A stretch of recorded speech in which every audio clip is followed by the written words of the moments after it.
What's up, everybody? Welcome back to the channel. I am super stoked for what's going on today because we are here with our friend Amanda Murphy and we are going to do a tutorial all about free motion quilting. So for you guys that don't know who Amanda is, Amanda, please give everybody a little background on yourself, tell them who you are, what you do, and then we'll jump into the tutorial. Yes, so I am a free motion quilter myself and I design fabric for Benartex. I design quilting notions, so things like quilting templates, rulers, for Brewer, and pattern behind us too. That was actually the first pattern I ever did. That was like 15 years ago. I didn't know That's that. crazy. We took up all of our favorites, and that was the one. Right. Who knows? Then I also design embroidery collections and quilting collections for OESD, and I'm the spokesperson actually for the Bernina long arms. Yeah, so both awesome. sit downs and frames. But I learned to free motion quilt on a machine like this. Perfect. And that's what we're doing today. So. Yeah. Well, guys, we're going to get started. We're going to turn this machine around, and we're going to get you an up-close and personal view here of what we're doing. Let's get started. All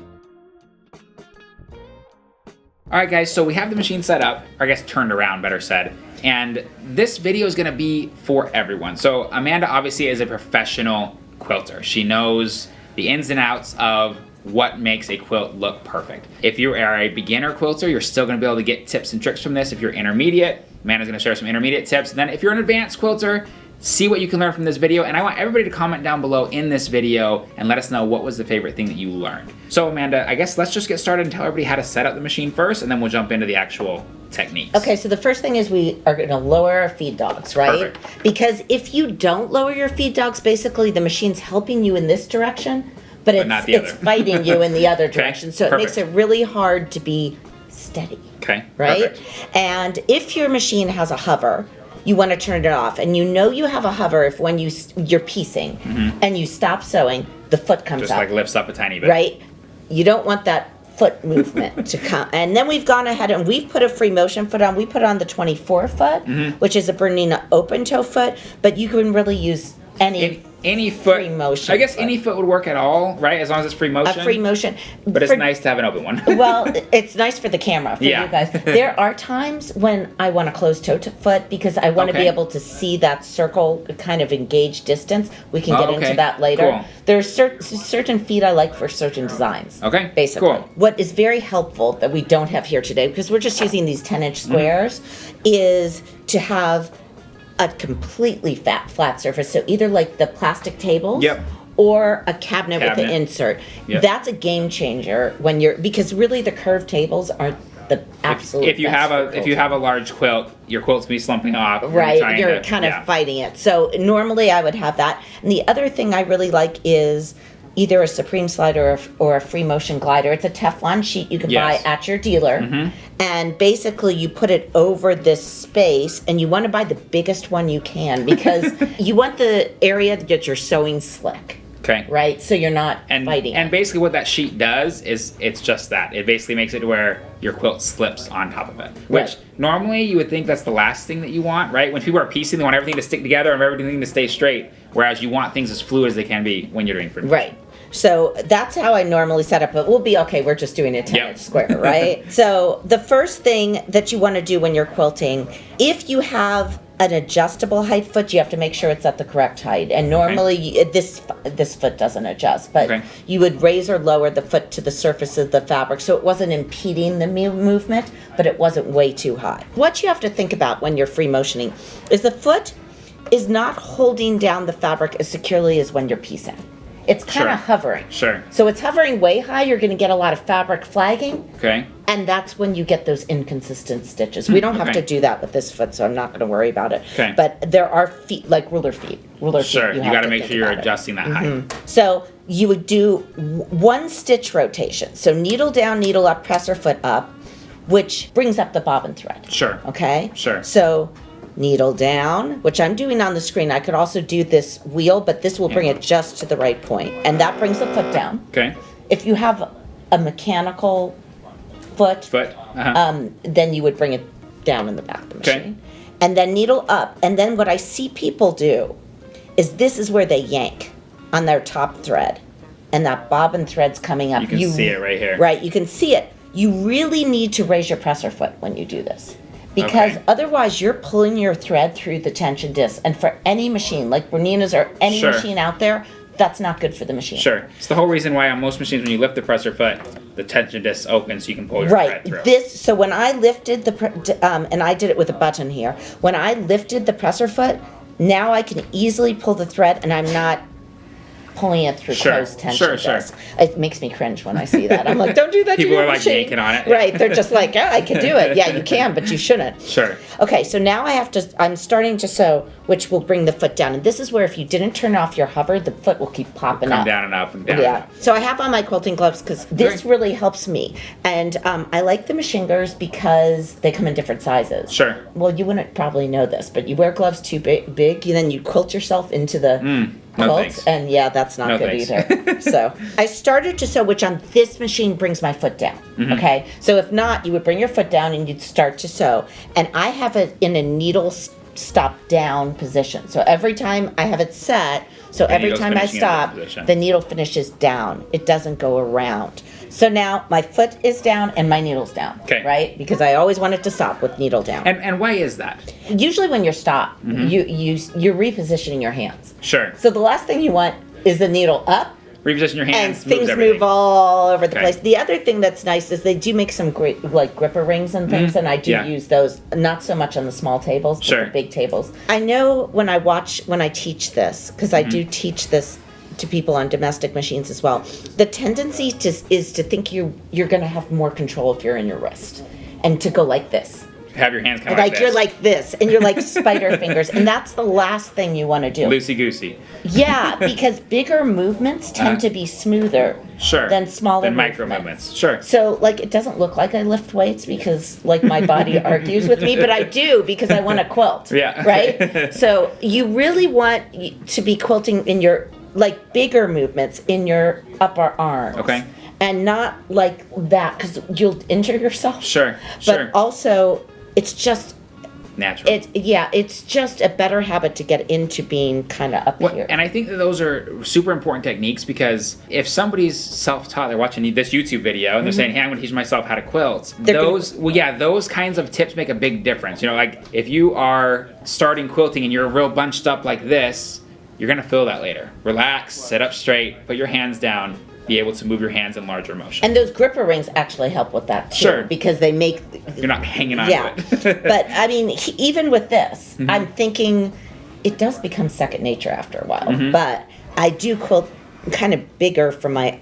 So arms kind of out a little bit. Yeah, and you want to be over. And by the way, if you're doing this because you can't see, you need a separate pair of glasses for quilting. See, little magnifiers. You haven't got into that yet. Not yet. But when it happens fast. And so everything I teach, I know because I've done it wrong. Sure, right? That's the art of learning, right? So when we start, there's several different ways to secure your threads. Okay? I like to do tiny stitches. Okay. If you're doing an art quilt in a juried quilt show, you should not go off at your normal stitch length, knot your threads, and bury them in the quilt sandwich because they look at that, but I think life's too short for that. No kidding, right? You could even like people ask, could I do a backstitch? You could do. It's your quilt. Yeah. Get over it, right? Yep. But I wouldn't do a bunch of stitches in place because that would make a knot, and then you'll clip it off. Sure. Okay. So what I'm going to do is at first I'm going to move my hands very, very slowly. And that makes tiny stitches. Okay. And then I don't have a stitch regulator on this machine. So if you're not in a stitch regulated mode, what you want to do is find a stitch length that looks pretty good. Okay? And then instead of trying to be a human stitch regulator and put a stitch exactly every step. Like you don't want to do this. Like if this machine sounds like this, everything's going to look bad, right? So you want to find that stitch length that's kind of constant and keep going at that. And probably a stitch speed that's constant as well. Right. So there's three things that determine the stitch length. Okay? And the three things are how fast I'm moving my hands. Okay. Right? The speed slider on your machine. Sure. Okay. Speed adjustment. And how hard you push the foot pedal. Sure. So my husband floors all the time. So when I know he's going to sew, I turn the speed down. because he doesn't know there's a speed slider, right? I tend to keep the speed. You don't even know. He doesn't know. And the speed slider, I tend to stitch it with it pretty high and barely push the foot pedal because that's how I learned. Sure. Okay. But if you're struggling with speed, move your speed down to about 25% and floor that foot pedal, and then it will be consistent. Sure. You just have to be consistent with your hands as well, and Sure. that's what takes practice. Sure. Okay. So this is too long. That's like It's like a basting stitch almost. Yeah. If you want to move your hands that fast, the foot pedal has to go down more. You have to move Or your turn speed your up. speed up. Sure. Okay. And this is too short, which means you're never getting it out. Right? And you're never finishing your quilts. Right? So then you would have to come off. If you're pretty good 80% of the time, you're pretty good. You're good. I love my computerized Berninas. But the problem with having things computerized is that we think we should look like that. And Sure. actually, And it's not reality. the quilts that are really worth more money are the ones with the mistakes that I Sure. did. The custom done. Sure. So Makes you total got to sense. get over it. It's not going to look like a computer. Don't be afraid to make mistakes. So if we did kind of a gentle meander, so this is a good beginner pattern.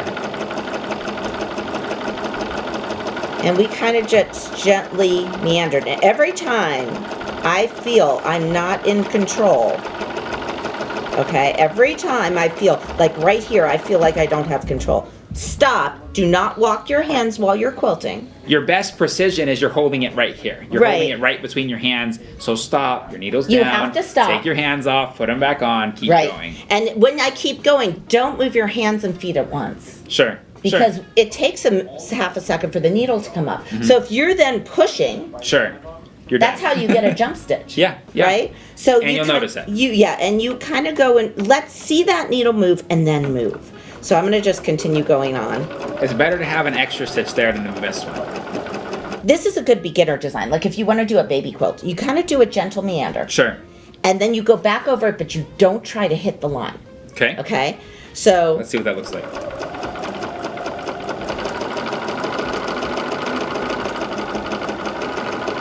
And you're even crossing it. right. Because it looks like a ribbon. And right here, I can't control the fabric anymore. I'm going to stop, reposition my hands. And keep going. And I try to find a speed. See how I can hear the machine being steady? Like I try to find a speed where the machine, and listen to my machine and kind of stay at that speed. I can hear whether I'm steady better than I can see.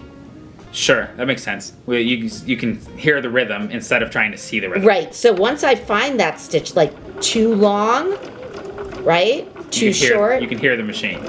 Oh, that looks pretty good. So as long as I keep my hands going about that speed, that's pretty good. And I listen to what that machine sounds like. Sure. Okay, so I'm going to do another thing. I don't feel I'm a great straight line quilter, but a lot of people really feel comfortable with straight lines. Okay. So I'm going to show it anyway. Okay. So here's a rectangular meander. This is another beginner design, right? So you kind of cross over your lines.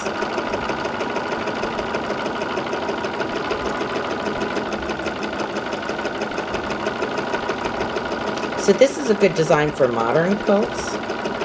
Every time I see this stitch, I think of Krista Watson. Because I feel like Krista Watson's stitches are all, she does a lot of like square kind of straight line stitches. Yeah, I mean, that type of thing can be easy. And the reason why it's a little easier for you is because that's how you normally move fabric. Sure. But everyone stays away from curved piecing, right? right. So so that's another thing. The key there is to get a second stitch in each corner. If you whip around the corner, you'll get a curved thread, like a pulled thread in the corner. Yes. So you want to kind of get a stitch before you move on. So do you see how I almost kind of pause for 1 in second a and then keep going. So that's something you can do. Okay. Right? Cool. Then another thing you could do would be loops. I always say if you're in your 20s, you might not know loops. Now, did you learn cursive? I did learn cursive, yes. Okay, so there's a dividing line between knowing cursive and not. I think like the year before me or 2 years after me, I guess it would be. It's like that's when it went down the drain. You have that muscle memory. Sure. Right? Sure. So a lot of people who have done cursive for a while feel more comfortable with loops just because they've already done More fluid, cursive. sure. So I'm gonna do it. I'm gonna go faster. And the thing is, unless you want to form a pattern, you have to go different directions, right? Which I feel like is difficult for the average person when they're starting, because they're trying to get things so uniform. But it's okay to just flow and kind of let things fill in. When you're beginning, it's even okay to cross your lines. I would rather see smooth lines. Like, I'd rather see someone do something like this. Smooth lines that cross instead of jagged lines that don't? Right. Yeah, that makes sense. Because you get the rhythm and you'll get more control. Sure. So, even if you're like, okay, I don't know my stitch length, etc., get used to moving. Get used to the feel. Get used to that feel rather than immediately tightening up and trying to really control each stitch. Just go in different directions.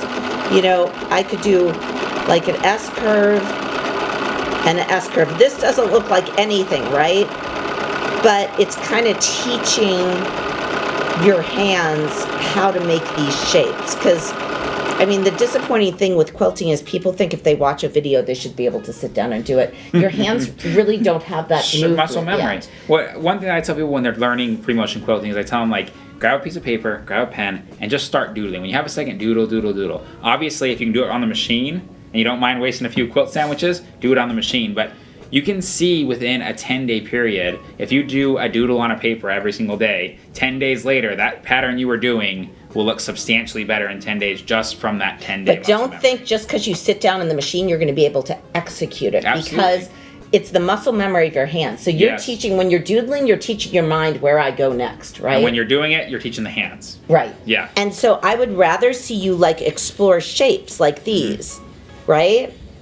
Than when you're practicing, than doing this and trying to make a feather. Sure, sure. Like, yeah. You need to be up. Practice doing those spines. Practice doing that. Then practice doing the loops. Then continue on. Right. So every day, or 3 or 4 times a week, I always say that instead of every day, because every day it's really easy to fall off the wagon. You know? Instead of just pre-committing to 3 times a week. Right. My daughter says I only like positive reinforcement. Right. Okay, so now I'm getting into a rhythm. Can you hear the machine? Right. Yep. That's a good length for what I'm doing right now. Okay? So you kind of get into that rhythm. One day try drawing a stick figure. One day write your name. One day do loops. Keep changing it up. Meanders, squares, pebbles. Right. If you had to recommend to the beginner quilter, I want like the top 2 things you want them to remember. And we're going to do the same thing for intermediate and the same thing for advanced. I want you to remember not doing this and keeping the movement big. Even if at first you cross your lines. Okay. Okay, first thing. Because you're going to get that movement. The other thing is, don't try to read each stitch like a human stitch regulator. You want to listen to the machine. Okay, very cool. And kind of keep it at a steady pace. Right. You actually want, it's like needlepoint. You want it to be relaxing. That's the point, not to be anxiety provoking, right? I feel like people start free motion and they're like, forget this. I'm never doing this again, right? It's stressing me out. But right, because they're playing that piano concert for the first time when they sit down at the piano. And I think that's a great analogy too, because give yourself a break. Like, do 15 minutes, do 20 minutes, and then be done. Yeah. Right? And then 2 days later, do it again. Because it takes a lot of concentration. Yeah. The other thing is I think it's important to exercise your brain in different ways. Yeah. And like, I can't do crossword puzzles at all. Okay. And even my mom's like, it's good you're good at other things. So that's my level of like. That's a mother's compliment, right? Right? For intermediates. Yes. Top 2 things you want an intermediate person to remember. You sprung this on me, so Sorry. I'm having to think about it. You start thinking more about stitch length. As you get going. Okay. So when your designs get really tight, your stitch length comes down a little to delineate the curve. Sure. And so you start, instead of just having one speed, you would have, like, if I was doing a gentle meander, I could go a slightly longer stitch than I could if it was a stipple, right? Sure. So you start responding more to the line.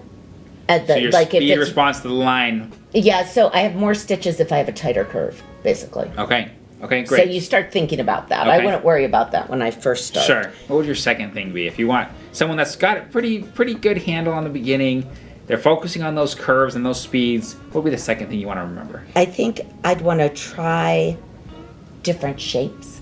Okay. More explore different shapes. Okay. And there's so many resources out there. Sure. Right? I have books. Sure. Like there's so many resources, and I'd want to try things that you're not quite comfortable with on a practice sandwich. So the same thing 10 or 15 minutes a day. And if you quilt on a long arm on a frame, put you can just leave extra it. fabric on the edge, and you can practice there. Sure. Right? What would be 2 shapes that you would tell people that are intermediate to focus on? Obviously, some people might already be doing them. That S curve. Okay, can you show them that? So S curves.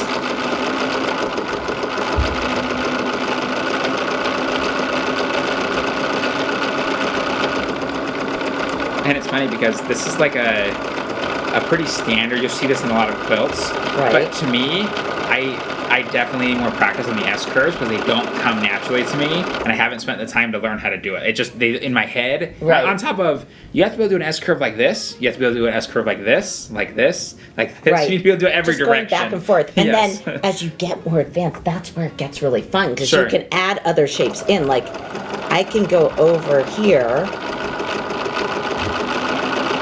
and then add in a spiral, kind of a swirl, right? Sure.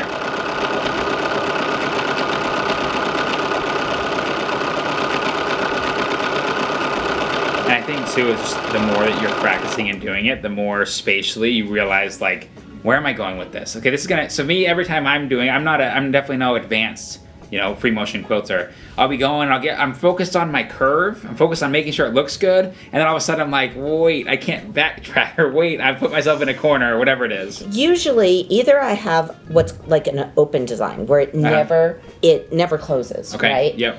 And so when I come back in, you can always echo. Yeah. You can always echo to fill a space. Like if I'm here and It's I'm like like, the oh my quilter's goodness, toolbox. what do I do with this? The only thing that's going to look wrong is a straight line. Sure. Right? Sure. So I would just, if I really didn't know how to fill it, Just gonna come in there, echo it out. and this is what you learn on your practice sandwich. And then I didn't quite fill it, so I'm going to come in again, and then I'm going to do another spiral. And no one would know the wise way. Right. So a lot of times you're echoing. Particularly with open designs. But that's what I'd say for advanced. You start combining shapes. Sure. Like I could throw in. So is this you going into your advanced tips here? Yep, I'm going. Okay. I'm segueing. Okay. So now that you've learned a couple of new shapes, turning those shapes. Echo, adding them because together. I want to be on the other side. I want to be over here. Oh, I moved my hands a little. Did you see that? I saw that. That I was going gonna call it out, but you shouldn't do that. The thing is, when you're doing tutorials, you know how you have to talk. It really screws you up. Sure. You're trying to focus on what I'm going to say. Because when I do live streams, I don't know about you, because you guys do live streams too, and I'm usually quilting while I'm doing the live stream. And you're like a stream of consciousness, but I think it's good for people to see you make mistakes. Sure, and it's part of it. But even you can see in the 5 minutes of warm up, I'm steadier. Sure. Right? Sure. Yeah. Once you get a certain amount of control, it's gonna come back to you. Like you don't have to. You won't be learning to quilt the rest of your life. You just have to warm up. Sure. Awesome. So as far as advanced goes, adding designs together. Adding designs together. Playing with threads is really, really fun. Okay. You can use contrasting threads or thicker threads for things you're more confident in. Okay. I like to take, in a lot of my quilts, I'll take shapes that are in the piecing and put them in the quilting in the backgrounds. So if you have a square kind of block, you're going to add square piecing or square quilting. Or if I have a block that has square and a square, but then I have negative space, like square and a square blocks. I might quilt some square and a square blocks in the negative space. I mean, it's starting to think about the quilt as a piecing design with a quilt design. That's definitely the advanced side, right? Yeah, but that's what makes it fun. Sure, yeah. So the last thing I want to show is how to end your thread. Okay. So say I had done a bunch of little stitches, okay, right? And I was going to just clip my threads at the base of those little stitches.